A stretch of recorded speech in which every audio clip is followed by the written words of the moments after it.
de tsy maintsy arahanasa ihany ko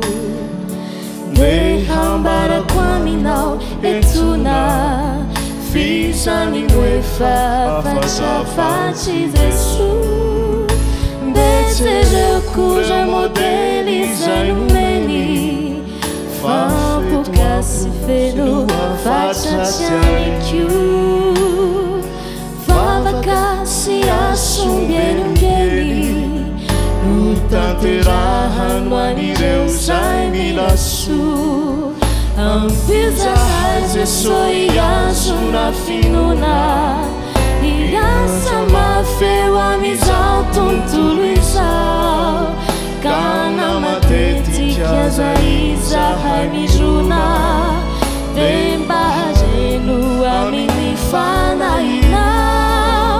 hanananiza mo zahay ety antany ry tompo sy mpanefany finoanay metezy anao iay mandanitrany tolory ery rehefa milanga iay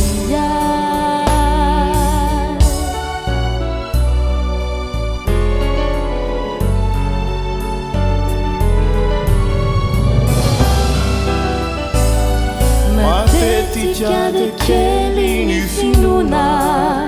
ka aizany asy zay atao mono handeha zay mahatsapadiso tsy mifona sy mifamela eloka na indray mandeha miatsary velatsy ratojerena tomaro resaka milazo tena ty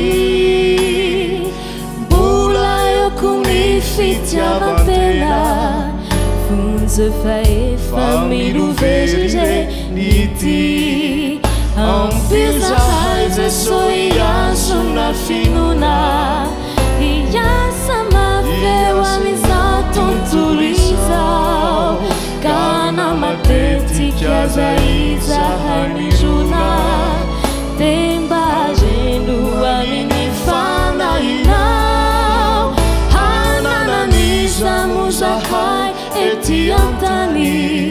ry tompo sy mpanefany finoanay metezy anao iay mandanitrany tolory ery rehefa milanga iay fa zaho avy andanitreny Jesosy tompo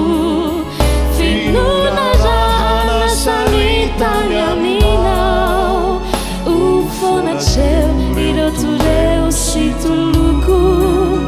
fisikiaka anendena vaovao nitoy ny asy zay atrehanao pinona de fiderana sy miato amindray ho levona hatreo ny fadisona finany zasanao mandrakiza